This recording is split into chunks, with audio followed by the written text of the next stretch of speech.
Bien, mis amados hermanos, vamos a tener nuestro tiempo con la palabra del Señor en este día domingo, Día del Señor. Quiero partir, a ver, ¿dónde están los niños? ¿Están aquí los niños o no? Ahí están los niños.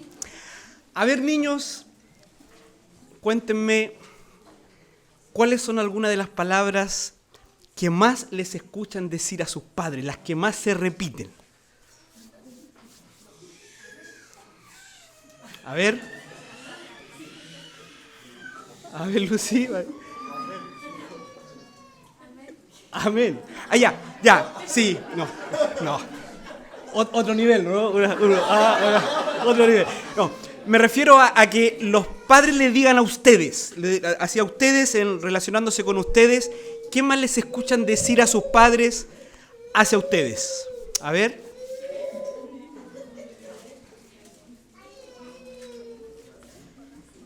A ver, Sofía, tranquilízate, ¿no es cierto?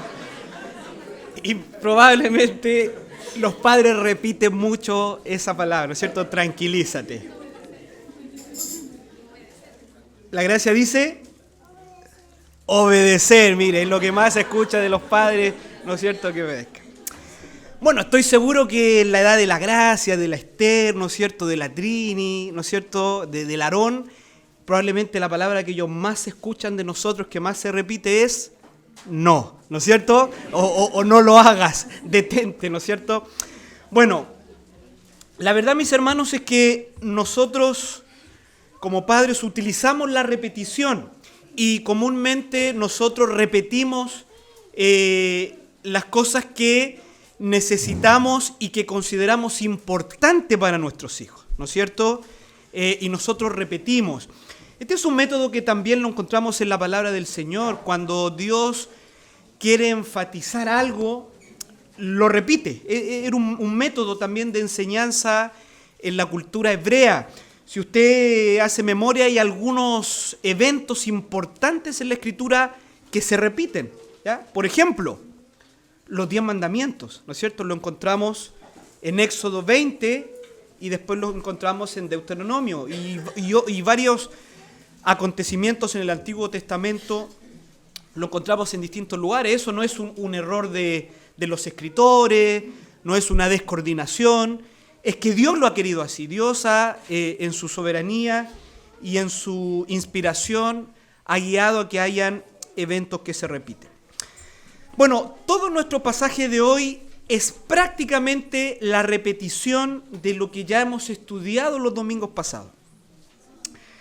Esto es la repetición de los acontecimientos en la casa de Cornelio. Entonces, ¿se habrá equivocado Lucas? ¿Erró Lucas en su redacción del libro? Quizás pudo haber tenido mayor capacidad de síntesis. ¿Pudo haber escrito de otra manera? Y si se equivocó Lucas, ¿se habrá equivocado el Espíritu Santo? Sin duda no es así, ¿no es cierto? Este episodio es tan importante en la historia de la redención que si al narrar la reacción de los judíos cristianos, ese es el tema del mensaje de hoy, la reacción de los judíos cristianos ante los acontecimientos en la casa de Cornelio. Y si al narrar la reacción de los judíos cristianos en Jerusalén había que volver a contar la misma historia, bueno, había que hacerlo. Y aunque para los impacientes lectores u oidores modernos de las Escrituras las repeticiones puedan resultar tal vez tediosas o aburridas, en el libro de Dios las repeticiones nunca son al azar o por error de los escritores. Eso ha sido la voluntad de Dios. Como hemos dicho, cuando Dios quiere enfatizar algo, Dios lo va a repetir.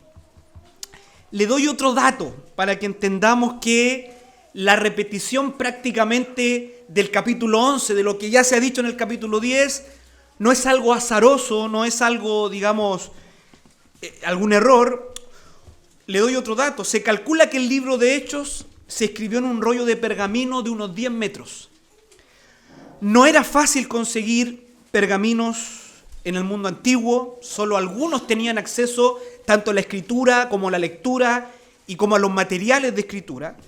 Por tanto, había que aprovechar muy bien el espacio. No había espacio que perder. Esta es otra buena razón que la repetición de este relato es absolutamente necesario. Dios está diciendo algo muy, muy importante. Bien, brevemente lo que ya hemos visto en las 2 semanas anteriores, hemos estado estudiando el capítulo 10 del libro de Hechos, que nos narra una serie de acontecimientos, ¿no es cierto?, en torno a Pedro, Cornelio, ¿no es cierto?, de cómo Dios en mensaje de ángel ordenó a Cornelio mandar a buscar a Pedro, y cómo también Pedro en visión de Dios, Dios le prepara, le da una visión, ¿no es cierto?, y le prepara para los eventos que van a ocurrir en la casa de Cornelio. Esto es, que Dios no hace acepción de personas y que todos los que crean en su Hijo Jesucristo, sean judíos o griegos, recibirán el perdón de pecados y la salvación por el nombre de Jesús. Terminamos este relato la semana pasada cuando Cornelio y todos los gentiles que estaban en su casa y que creyeron al mensaje de Pedro, recibieron el Espíritu de Dios y comenzaron a hablar en nuevas lenguas o en idiomas, en dialectos, ¿no es cierto? Dice el versículo 47 y 48 del capítulo 10. Estamos ahí en Hechos capítulo 10, verso 47 y 48, dice: entonces respondió Pedro: ¿puede acaso alguno impedir el agua para que no sean bautizados estos que han recibido el Espíritu Santo también como nosotros? Y mandó bautizarles en el nombre del Señor Jesús. Entonces le rogaron que se quedase por algunos días. Esa última frase es clave para entender el texto de hoy día. Los gentiles le ruegan a Pedro que se quede en casa de Cornelio por algunos días. Algunos han llamado a este evento de la recepción del Espíritu por parte de los gentiles y que ahora los gentiles glorifiquen a Dios en distintos idiomas. Algunos le han llamado un segundo Pentecostés o el Pentecostés de los gentiles. Dios entonces estaba cumpliendo su promesa anunciada en toda la Escritura, estaba revelando el misterio anunciado desde antes, que su pueblo estaría compuesto por hombres y mujeres de toda tribu, de toda lengua y de toda nación. Vamos a nuestro texto, mis hermanos, del día de hoy, Hechos capítulo 11.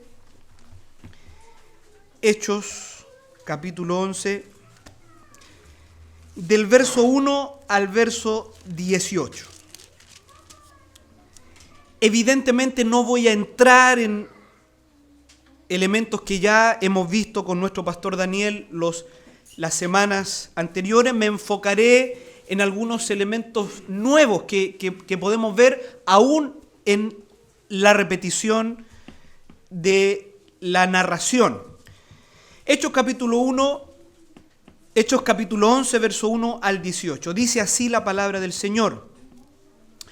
Oyeron los apóstoles y los hermanos que estaban en Judea que también los gentiles habían recibido la palabra de Dios. Y cuando Pedro subió a Jerusalén, disputaban con él los que eran de la circuncisión, diciendo: ¿por qué has entrado en casa de hombres incircuncisos y has comido con ellos?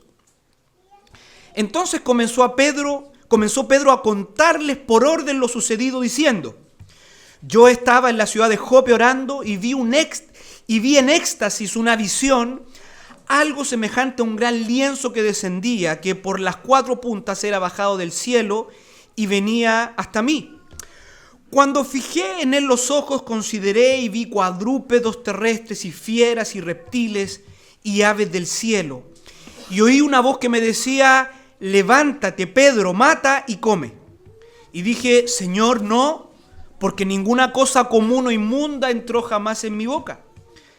Entonces la voz me respondió del cielo por segunda vez: lo que Dios limpió, no lo llames tú común.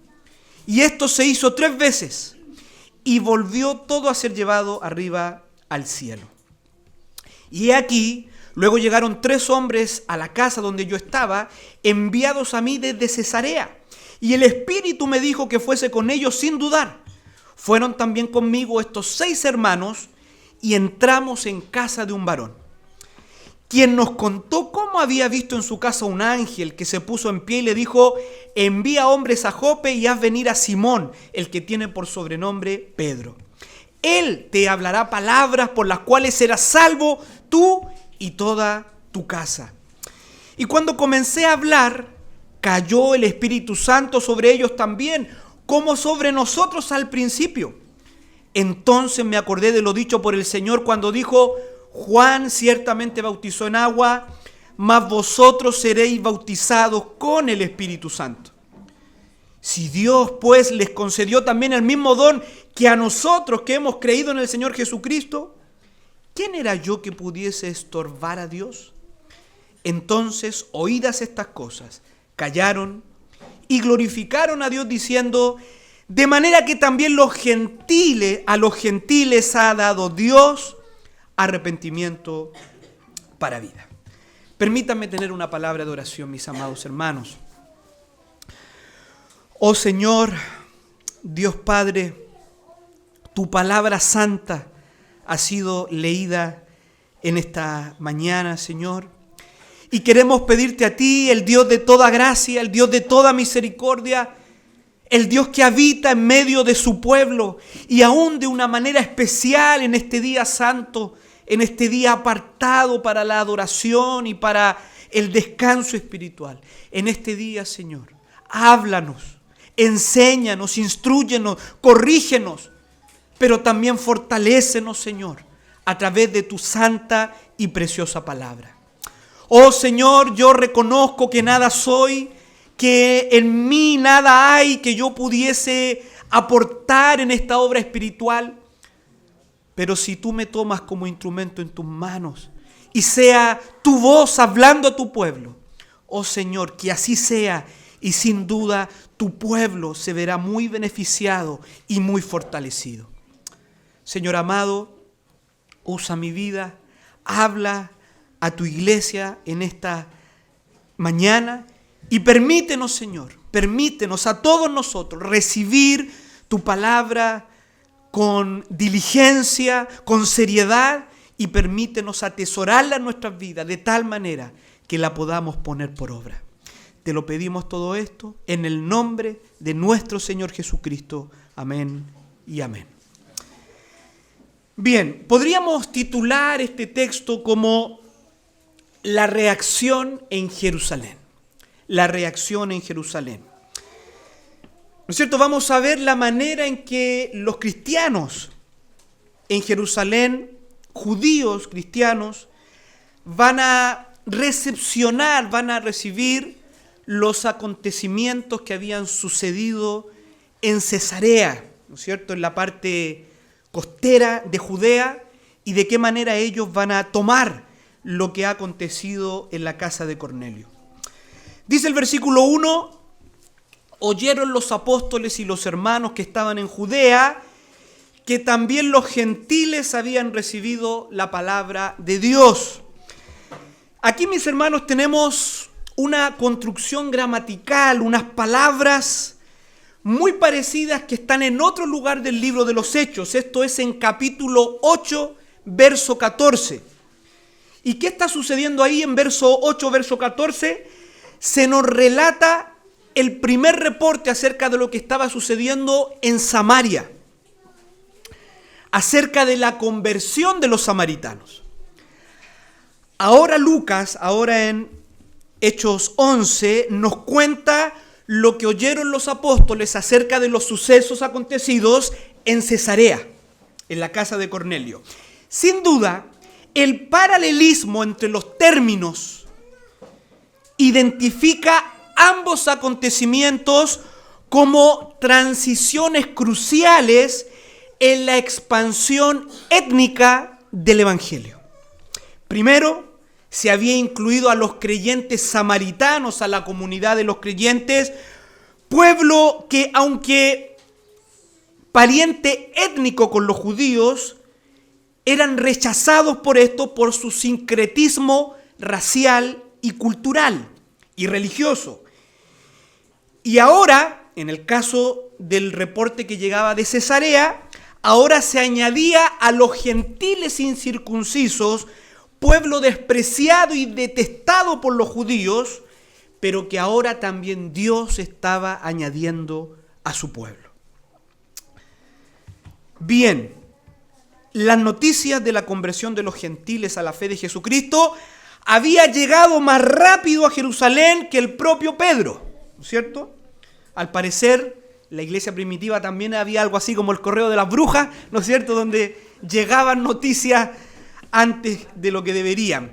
Bueno, no sabemos la manera, pero antes de que Pedro volviera de Cesarea a Jerusalén, la iglesia en Jerusalén ya estaba al tanto de lo que había sucedido en la casa de Cornelio.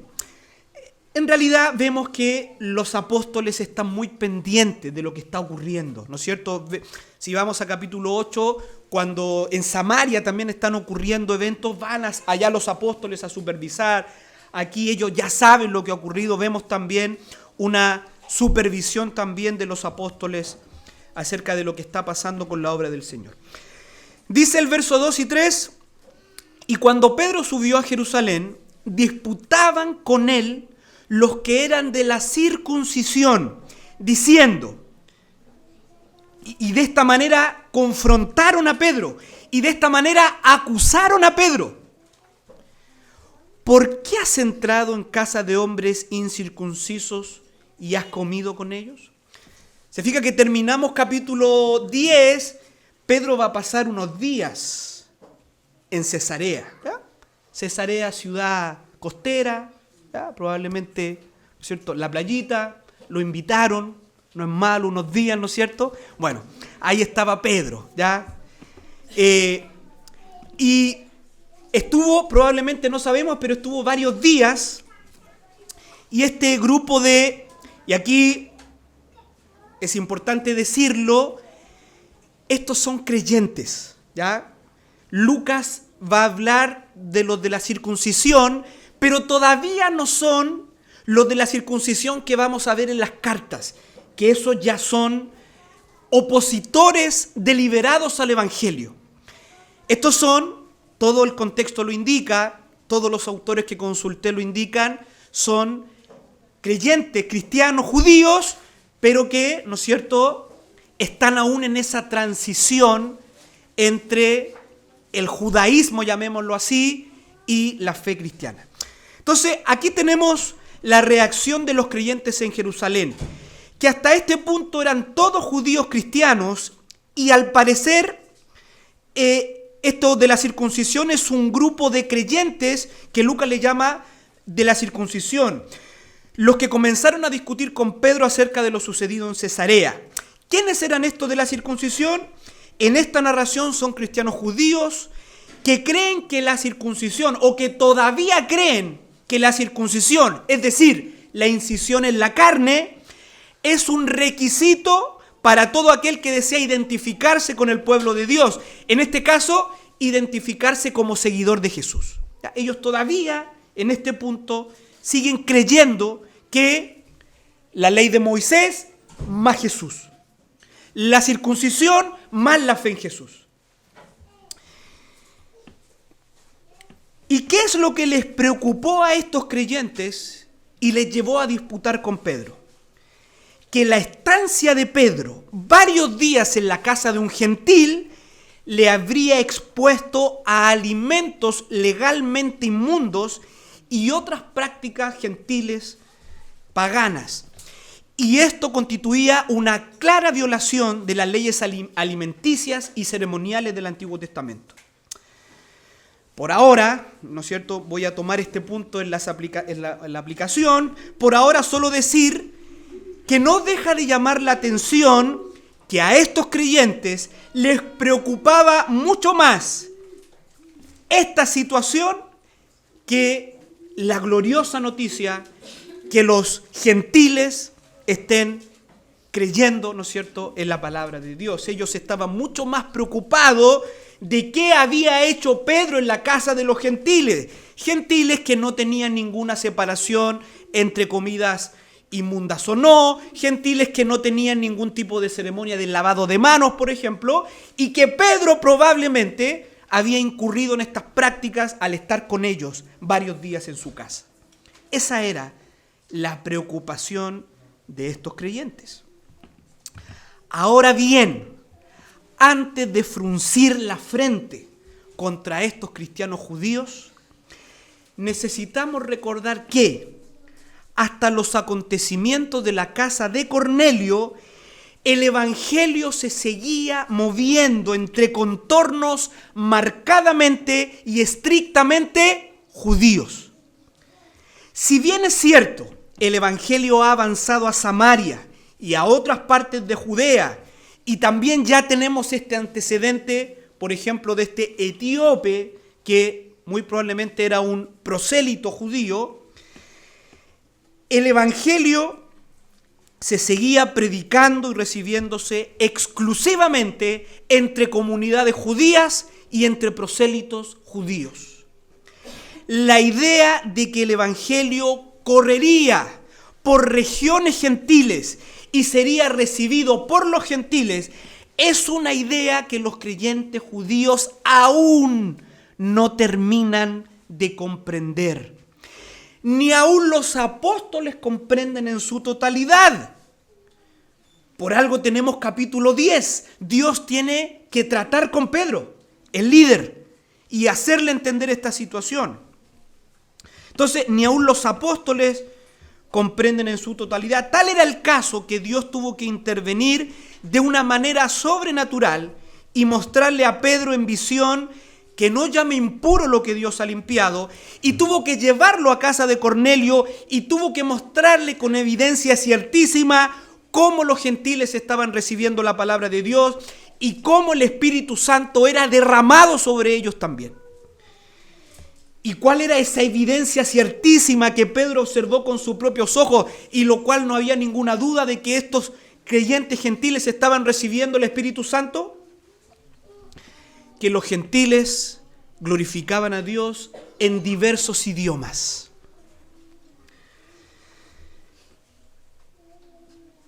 Tal cual había ocurrido con los judíos al principio. Pedro ahora podía comprender, ¿no es cierto?, al mirar esa escena. Dice que los judíos que fueron con él quedaron estupefactos, atónitos, dice capítulo 10. Pedro ahora podía comprender que la promesa de Joel, ¿se acuerdan de la promesa de Joel? Que el mismo Pedro había citado y aplicado para Israel y para los hijos de Israel en Hechos capítulo 2, en el día de Pentecostés. En realidad ahora Pedro estaba comprendiendo que esta era una profecía para el pueblo de Dios en los postreros días y que esa profecía incluía también a los gentiles. Fue ahí cuando Pedro abandonó el dispensacionalismo y abrazó la teología pactual y el amilenialismo. Entonces, mis hermanos, necesitamos recordar que este es un periodo de transición y los creyentes judíos están allí en medio de esta transición. Para hoy día nosotros es fácil estudiar todo esto y lo entendemos, pero ellos están allí en medio, tratando de comprender lo que Dios está haciendo. Muchos aún no lo comprenden y algunos tampoco lo quieren comprender. ¿No es cierto? Ellos son tan apegados también a sus tradiciones, a sus ceremonias, a ese orgullo religioso judío, que tampoco tienen una apertura para comprender lo que Dios está haciendo. Como respuesta a esta acusación de los creyentes judíos, o probablemente de un grupo de creyentes judíos en Jerusalén, Pedro les va a relatar los acontecimientos que le llevaron a quedarse algunos días en la casa de Cornelio. Ya Pedro va a decir: hermanos, no es que yo quería tomarme unas vacaciones a orilla de mar. Yo me quedé en casa de estos gentiles por esta razón. Y ahora Pedro les va a contar detalladamente lo que sucedió. Y aquí tenemos desde el versículo 5 al versículo 15, ¿no es cierto?, cómo Pedro va a relatar esta historia, la cual es prácticamente lo que hemos estudiado en capítulo 10. Por lo tanto, solo mencionaré algunos aspectos del relato, ¿no es cierto?, algunos elementos más o menos nuevos, ¿no es cierto?, porque ya ese acontecimiento lo hemos visto de manera más profunda en domingos anteriores. Creo, mis hermanos, que el énfasis de la defensa de Pedro al relatar los sucesos a estos creyentes judíos está en que todos estos acontecimientos no tienen que ver con una iniciativa del propio Pedro, ni de hombre alguno, sino que todo esto que ha sucedido ha provenido directamente de Dios. Todo lo que él ha hecho ha sido comisionado por Dios. Y ahí está el énfasis de la defensa de Pedro. Por ejemplo, en la primera parte, ¿no es cierto?, del relato, miremos, versos 5 en adelante. Pedro dice, estaba yo en la ciudad de Jope orando y vi en éxtasis una visión, algo semejante a un gran lienzo que descendía, que por las 4 puntas era bajado del cielo y venía hasta mí. Cuando fijé en él los ojos, consideré y vi cuadrúpedos terrestres y fieras y reptiles y aves del cielo. Y oí una voz que me decía, levántate, Pedro, mata y come. Y dije, Señor, ¿no es cierto? Dios. Pedro ahí, Dios ese era el que hablaba. No, porque ninguna cosa común o inmunda entró jamás en mi boca. Entonces la voz me respondió del cielo. Pedro está diciendo, Dios está hablando. Por segunda vez, lo que Dios limpió, no lo llames tú común. Pedro está diciendo a sus acusadores, es Dios el que ha hablado. Es Dios el que ha dicho esto. Verso 10, y esto se hizo 3 veces y volvió todo a ser llevado arriba al cielo. Pedro entonces relata cómo Dios mismo habló con él. Fue Dios quien le reveló esta visión. Fue Dios quien le ordenó que matase y comiese. Y fue Dios mismo quien le corrige y quien le instruye, ¿no es cierto?, al decirle, bueno, lo que yo he limpiado no lo llames tú común o inmundo. Pedro también le confiesa a su auditorio que él mismo en una primera instancia respondió de la misma manera que ellos ahora están reaccionando, esto es, con celo religioso, ¿no es cierto? Pedro le dice, no voy a comer porque jamás he comido cosas inmundas. Pero la corrección vino de parte de Dios. Luego, en verso 12, Pedro dice, y el Espíritu me dijo que fuese con ellos sin dudar. Fueron también conmigo estos 6 hermanos y entramos en la casa de un varón. Aquí nuevamente Pedro enfatizando el obrar de Dios en todo el asunto. Fue el Espíritu, dice Pedro, que me reveló que debía ir con estos hombres. Pedro también declara, ¿no es cierto?, que 6 hermanos fueron con él. Por tanto, todo lo que ahora Pedro va a decir está corroborado por al menos el doble de testigos de lo que la ley demandaba para dirimir la verdad de todo asunto. La ley demandaba 2 o 3 testigos para todo asunto. Pedro dice, fueron conmigo 6 hermanos. Entonces, todo lo que Pedro ahora va a decir está atestiguado por testigos. Posteriormente, Pedro les cuenta la parte más impactante de la historia, donde Dios ahora le daría sentido a la visión, ¿no es cierto? Corroboraría la visión y haría algo totalmente inesperado para el pensamiento estricto judío de la época. Verso 15 y 16 dice, y cuando comencé a hablar, cayó el Espíritu Santo sobre ellos también, como sobre nosotros al principio. Entonces, dice Pedro, me acordé de lo dicho por el Señor, cuando dijo, Juan ciertamente bautizó en agua, mas vosotros seréis bautizados con el Espíritu Santo.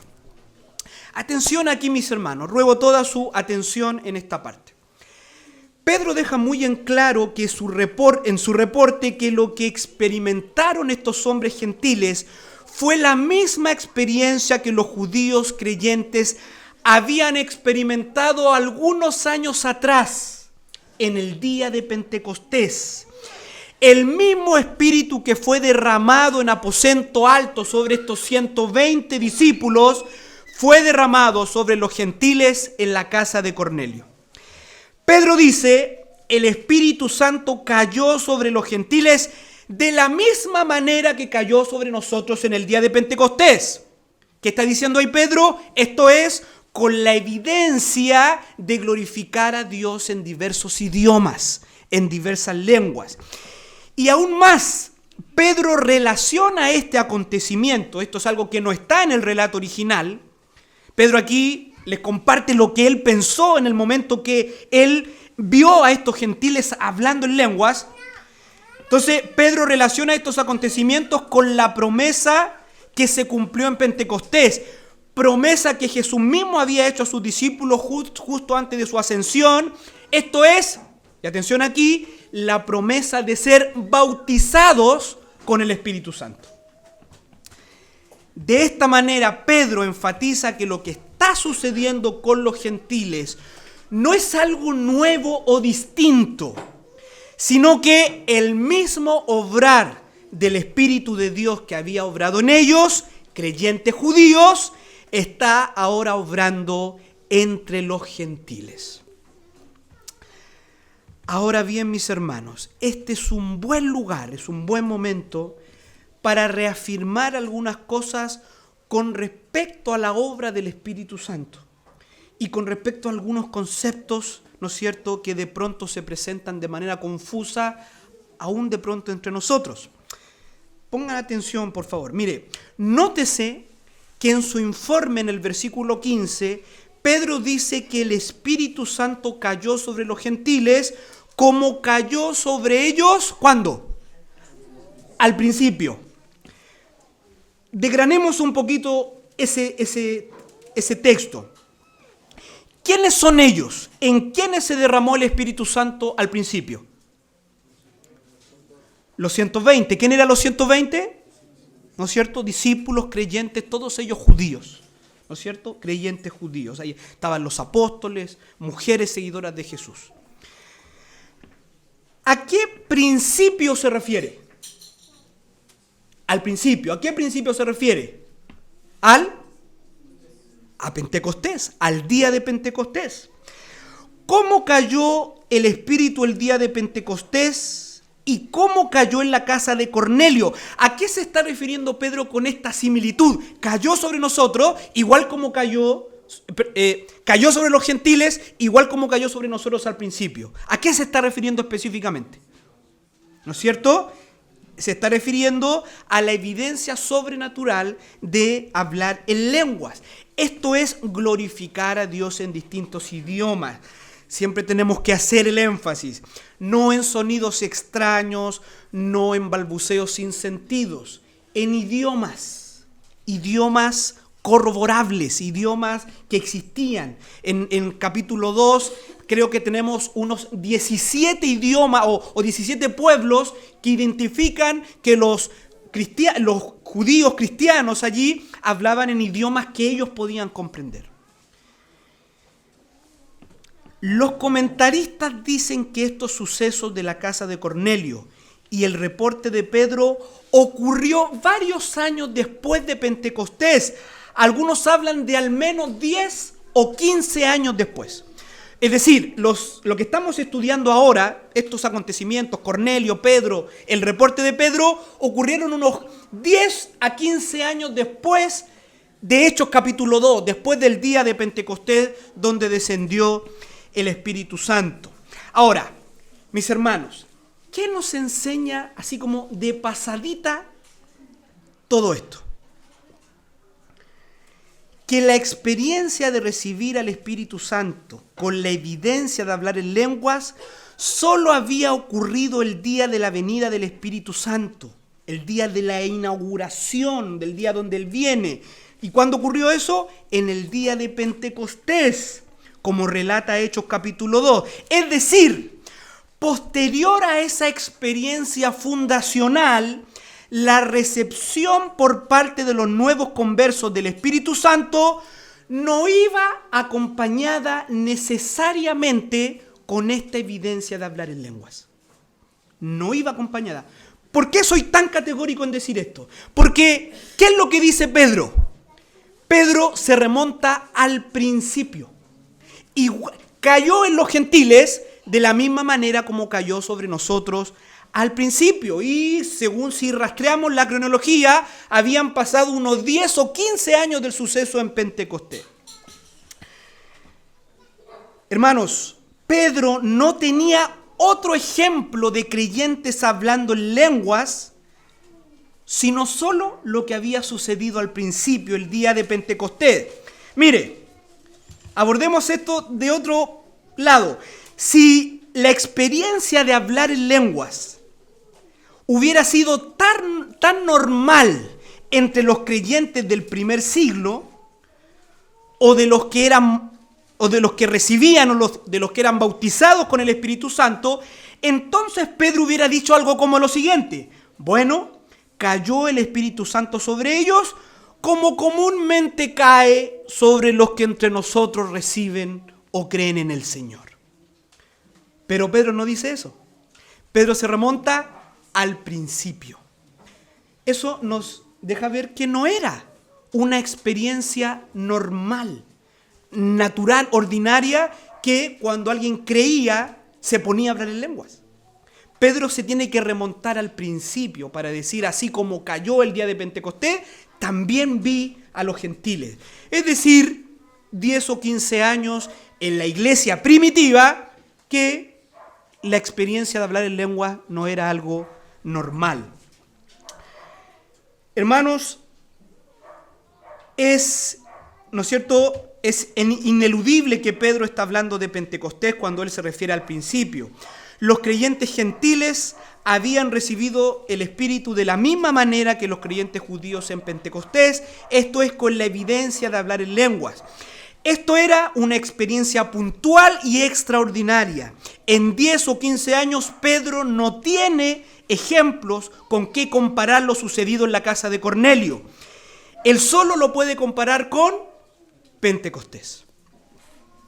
Mis hermanos, no tienen base bíblica aquellos que pregonan que es una experiencia normal y necesaria hablar en lenguas cuando se recibe o cuando alguien es bautizado con el Espíritu Santo.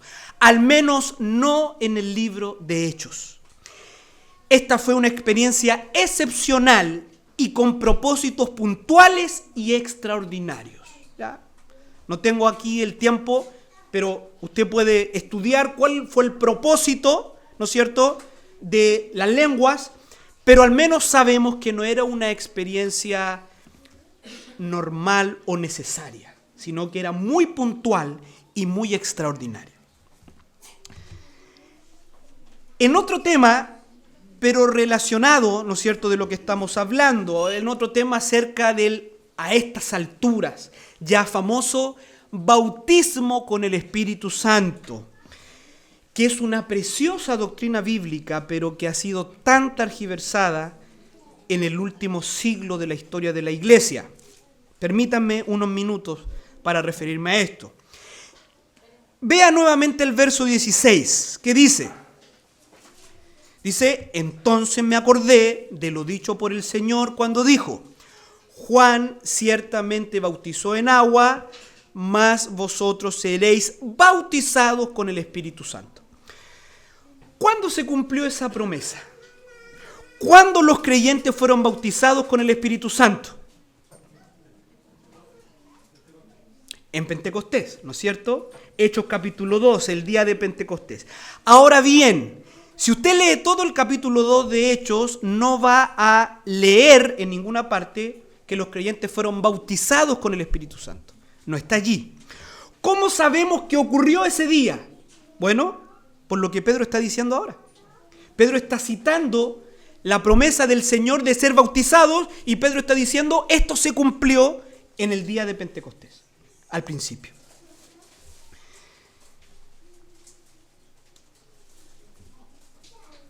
En otras palabras, ahora bien, Pedro está aplicando esta promesa a los creyentes gentiles de la casa de Cornelio. Eso es lo que también está haciendo Pedro. Cuando él ve esta imagen, dice, me acordé de lo que había dicho el Señor. Lo que había dicho el Señor se cumplió en Pentecostés, pero ahora también se estaba cumpliendo. ¿Y qué está diciendo Pedro? En Pentecostés los creyentes fueron bautizados con el Espíritu Santo y ahora lo que yo vi en la casa de Cornelio es lo mismo. Ahora los creyentes gentiles fueron bautizados con el Espíritu Santo. En otras palabras, y para efectos de esta discusión, luego de Pentecostés, donde los que recibieron el Espíritu y que ahora sabemos que fueron bautizados con el Espíritu, ya eran creyentes en Jesús. Efectivamente, para ellos y solamente para ellos se trató de una segunda experiencia. ¿No es cierto? En Pentecostés, los 120 ya habían creído en el Señor Jesús. Y como una segunda experiencia, llamémoslo así, fueron bautizados con el Espíritu Santo. Pero fuera de Pentecostés, que eso es un evento excepcional, que en muchos sentidos es irrepetible, fuera de Pentecostés, los que creen en Jesús son bautizados con el Espíritu Santo en ese mismo momento. Eso es lo que está viendo Pedro. Los gentiles creyeron a su palabra, él estaba compartiendo el Evangelio y en ese mismo momento desciende el Espíritu Santo sobre ellos, se ponen a hablar, a glorificar a Dios en otras lenguas y Pedro está diciendo, ¿no es cierto? En ese momento ellos también fueron bautizados. Lo que ocurrió con los creyentes de Pentecostés fue una cuestión excepcional e irrepetible. Y lamentablemente, mis amados hermanos, todos estos últimos 100 años de la doctrina del bautismo del Espíritu Santo y de impulsar a los creyentes en una segunda experiencia de bautismo ha sido básicamente basada y fundamentada en la experiencia de los creyentes de Pentecostés. Pero si nosotros estudiamos el libro de Hechos y lo que después el libro de Hechos va narrando, como lo que estamos viendo hoy día, nos daremos cuenta que Pentecostés es excepcional, es irrepetible. Luego, y lo vemos aquí en este caso, cuando el pecador pone su fe y su confianza en la persona del Señor Jesucristo, cuando cree al Evangelio, en ese mismo instante es bautizado con el Espíritu Santo. Eso es lo que está diciendo Pedro.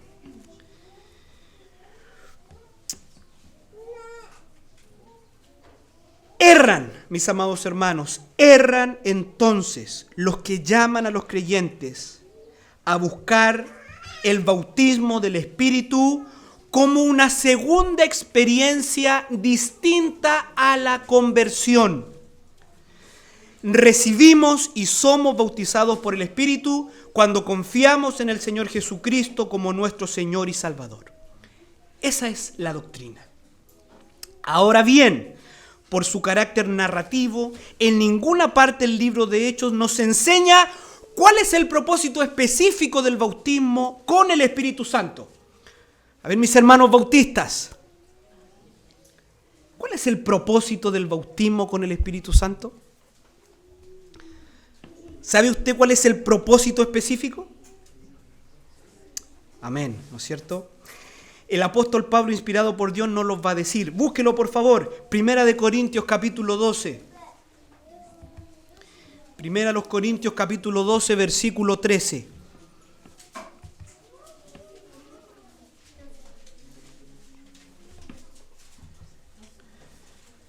Dice, Primera de Corintios, capítulo 12, verso 13. Dice, porque por un solo espíritu fuimos todos, ¿qué cosa? Bautizados en un cuerpo. Sean judíos o griegos, sean esclavos o libres, y a todos se nos dio a beber de un mismo espíritu. Entonces, el propósito del bautismo con el Espíritu Santo es colocar a los creyentes en el cuerpo de Cristo. Nos sumerge, nos hace partícipes del cuerpo místico de Cristo, que es la iglesia. Por lo tanto, mis hermanos, el bautismo con o del Espíritu Santo no es una nueva experiencia que los creyentes deben buscar, sino una verdad que deben aceptar y que deben creer y que se deben gloriar. Hemos sido bautizados, hemos sido puestos en el cuerpo de Cristo, somos miembros de su familia. Hemos sido sumergidos en ese cuerpo místico que es la iglesia invisible, universal, el cuerpo de Cristo. Entonces, mis hermanos, y eso lo va a corroborar otros textos en la palabra del Señor, en el momento que hemos creído, hemos sido bautizados con el Espíritu Santo. Lo que sí debemos buscar constantemente, ¿qué es? La llenura del Espíritu Santo. No el bautismo, ya hemos sido bautizados. Si usted hoy día está aquí y es un hijo del Señor, usted ha sido bautizado, usted está en el cuerpo de Cristo. Pero lo que usted sí y yo debemos buscar constantemente es la llenura del Espíritu. No me voy a meter ahí, eso es otro tema más largo. Bien, volvamos a Hechos. Ya vamos progresando, mis hermanos. Volvamos a Hechos. Entonces, Pedro va a confirmar esta verdad, que recibimos el Espíritu Santo cuando creímos, y también ahora en el verso 17 va a cerrar su defensa. ¿Qué dice el verso 17? Si Dios pues les concedió también el mismo don que a nosotros que hemos creído en el Señor Jesucristo, fíjese, Pedro corrobora, ¿quién era yo que pudiese estorbar a Dios? Hermanos, he ahí la defensa de Pedro. He ahí, con todo lo que dijo, eso es lo que le está diciendo a estos judíos acusadores, celosos. Con todo lo que ha dicho, Pedro les está diciendo, miren, en base a todo lo que Dios ha hecho, que es ciertísimo, que hay evidencias, que tengo 6 hombres que pueden corroborar todo lo que yo he dicho. Pedro va a decir, si esto Dios lo está haciendo y no hay duda de que Dios está obrando, ¿quién soy yo? Va a decir Pedro, para estorbar los propósitos de Dios, para anteponer mis tradiciones, ¿no es cierto?, y mis intereses y mis formas y mis maneras. ¿Quién soy yo para anteponerme a lo que Dios está haciendo? Pedro finaliza su defensa de haber compartido con los creyentes gentiles por varios días, diciendo, si Dios ha querido salvar también a los gentiles, si Dios ha querido en su soberana voluntad darles de gracia, eso significa concederles, darles de gracia el mismo don, el mismo regalo, la misma bendición que a nosotros, esto es, a los judíos que habían creído en el Señor. ¿Quién soy yo?, dice Pedro. ¿Quién era yo para anteponerme a lo que Dios está haciendo? ¿Cómo yo, está diciendo Pedro, puedo seguir llamando inmundo a aquello que Dios ha limpiado? ¿Cómo yo puedo seguir haciendo separación en aquello que Dios está uniendo? Finaliza nuestro relato con la aceptación de parte de los cristianos judíos más celosos de las explicaciones de Pedro y, al parecer, una mayor comprensión de la obra maravillosa que Dios está haciendo. Dice el verso 18, entonces, oídas estas cosas, callaron. Y glorificaron a Dios diciendo, de manera que también a los gentiles ha dado Dios arrepentimiento para vida. Los que al principio disputaban con Pedro, ahora callaron, dejaron de argumentar, les convenció el relato del apóstol. Recordemos que Pedro también tiene varios testigos de su relato. Y ahora estos hermanos escépticos comenzaron a glorificar a Dios por su gracia con los gentiles. Tal vez, pensando, considerando algunos textos claves del Antiguo Testamento, que si bien es cierto esto es un misterio, pero es un misterio que de alguna manera ya ha sido anticipado en las Escrituras. Tal vez alguno de estos creyentes celosos que conocen muy bien la Escritura le hizo mucho sentido, por ejemplo, Génesis capítulo 12. ¿Qué tenemos ahí en Génesis 12? La promesa de Dios a Abraham. En el verso, ¿no es cierto? Allá dice, quizás recordaron esta parte cuando dice, y en ti, dice Dios, hablando de Abraham, y en ti serán benditas, ¿qué cosa? Todas las familias de la tierra. Tal vez les hizo sentido textos como este. Mis hermanos, aunque veremos más adelante que esta problemática de la iglesia del primer siglo, esto es, la inclusión de los gentiles en el pueblo de Dios, no finalizaría aquí, ni mucho menos, es más, yo diría está comenzando. Sin embargo, en este episodio, la iglesia o este grupo de hermanos se une a Pedro en su alabanza a Dios por el don concedido a los gentiles. El gran misterio de los siglos estaba siendo revelado. Como dice Pablo en Efesios capítulo 3, versos 5 y 6, misterio que en otras generaciones no se dio a conocer a los hijos de los hombres, como ahora es revelado a sus santos apóstoles y profetas por el Espíritu. ¿Cuál era este misterio? Verso 6, que los gentiles son coherederos y miembros del mismo cuerpo y copartícipes de las promesas en Cristo Jesús por medio del Evangelio. Bien, mis hermanos, hasta aquí con nuestro texto. Permítame finalizar con algunas aplicaciones para nosotros. Recuerde que cuando hablamos de aplicaciones pueden haber muchas. Y usted mismo puede estar aplicando algunas cosas que tal vez yo no voy a decir, pero que la palabra de Dios puede estar hablando a su vida. Yo voy a compartir algunas cosas que extraje como principio, ¿no es cierto?, en cuanto a esta narración que veíamos. Bueno, la primera aplicación que quiero hacer con ustedes es más bien una advertencia. Es una advertencia. Cuidado, mis amados hermanos, en el contexto de iglesia, de poner nuestra mirada o centrar nuestras preocupaciones en algo distinto que no sea el avance de la obra de Dios en este mundo, salvando hombres y mujeres de toda condición y de todo lugar. ¿Cuál era el problema de estos creyentes que encararon a Pedro y que Lucas les llama la circuncisión? Su problema era que tenían su mirada puesta en cuestiones secundarias, que se habían quedado pegados en las tradiciones y los legalismos judíos. Su orgullo religioso y su celo mal enfocado no les dejaba ver, ni siquiera considerar lo que Dios estaba haciendo. Su acusación ante Pedro de compartir con los gentiles revela un corazón que no estaba alineado con el carácter salvador de Cristo. Se parece mucho a la protesta de los fariseos contra Jesús, ¿se acuerdan? Este come con pecadores. Esa era la acusación de los fariseos con Jesús. Esto no es algo muy distinto.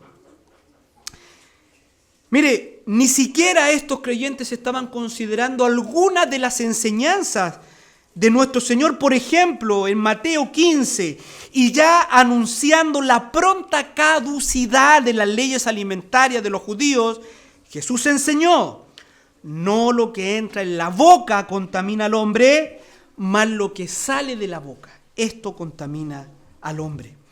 Estos creyentes judíos estaban más preocupados con este tipo de cosas y ni siquiera mostraron una apertura a considerar lo que Dios sí estaba haciendo, llevando a cabo su misión principal de buscar y salvar lo que se había perdido.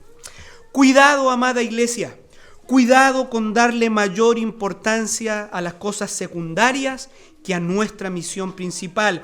Cuidado, mis hermanos, con un celo mal enfocado, ya sea por cuestiones doctrinales o tradiciones humanas, nos priven de participar en lo que Dios está haciendo. Que saquemos nuestra mirada de Cristo y su obra.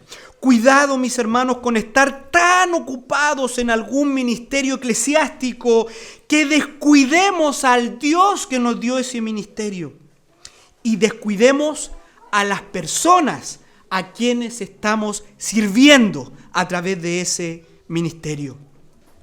Cuidado con anteponer las ideas o intereses personales por sobre los propósitos esenciales de la obra de Dios. Nunca olvide que la obra es del Señor. Nosotros somos siervos de aquella obra. Nadie tiene el derecho de anteponer su voluntad o sus preferencias sobre la obra del Señor. Nunca olvide el propósito principal de la iglesia, el cual sigue siendo el mismo: traer gloria a Dios y a su Cristo a través de una comunidad de hombres santos que se esfuerzan en el poder del Espíritu para alcanzar y llevar a los pies de Cristo a todo hombre. Por tanto, su preocupación, mi preocupación, su celo, su esfuerzo y su corazón debe estar principalmente en ese propósito. ¿No es cierto? Es evidente que estos hermanos estaban quitando su mirada de las cosas principales y estaban allí más bien poniendo el énfasis en cosas de segundo orden. En segundo lugar, mis hermanos, debemos cultivar un corazón sensible a las necesidades tanto físicas como espirituales de aquellos que no conocen al Señor. Creo que otro gran problema de estos creyentes judíos que disputaban con Pedro era su orgullo religioso. Y este era tan grande, que pasaron por alto la misericordia y la bondad a personas. Para ellos era más importante si Pedro había comido cerdo o si se había lavado las manos. Cuestiones que alimentaban su supremacía religiosa antes que la posibilidad de que hombres y mujeres estén recibiendo la palabra de Dios, estén recibiendo un bien espiritual.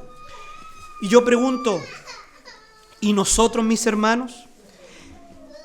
¿Tenemos una religión donde el amor por Dios se traduce en amor hacia las personas? Cualquier doctrina cristiana o cualquier práctica cristiana o eclesiástica que nos lleve a mirar a los pecadores con desprecio o nos haga sentir de alguna manera superiores o indiferentes a las necesidades tanto físicas como espirituales de los hombres, esa doctrina no puede venir de Dios. El propósito principal de Dios en este mundo es buscar y salvar lo que está perdido. Nuestro lema como cristianos siempre debe ser dar de gracia lo que por gracia hemos recibido. Y en tercer lugar, y para no ser tan duro con los judíos creyentes que disputaban con Pedro, una tercera aplicación de esta narración es ser humildes y reconocer cuando nos equivocamos. Al final de la historia dice que estos hermanos callaron. Reconocieron que su protesta no era conforme a verdad y tampoco conforme a piedad. Y dice que ellos cambiaron su actitud y se unieron a la alabanza de Dios por estar salvando a los gentiles. Estos hermanos fueron humildes y finalmente celebraron la inclusión de los gentiles en la familia de Dios. Dos cosas aquí para nosotros. Cuán necesaria es la humildad entre nosotros. Que aprendamos a reconocer cuando nos hemos equivocado. Que aprendamos a pedir perdón cuando hemos agraviado. Y que estemos dispuestos a rectificar cuando hemos equivocado el camino. Cuán necesario eso es en una iglesia. Nos evitaríamos tantos problemas que escalan, ¿no es cierto? Si al principio, hubiéramos sido humildes. Y por último, nunca olvidemos que cuando un pecador se arrepiente, hay gozo en los cielos. Tal vez un día entrará por aquella puerta, no precisamente aquellos candidatos que nos gustaría ver que entraran por esa puerta. Tal vez algún día se añadirá a nosotros, y que el Señor quiera que así sea, algún indeseable de la sociedad. Hermano amado, gocémonos y alegrémonos y glorifiquemos a Dios, porque Dios salva a todo tipo de hombre. Dios no hace acepción de persona y la iglesia tampoco. El Señor bendiga su palabra. Oremos, mis hermanos. Señor amado, te damos tantas gracias por el buen consejo de tu palabra.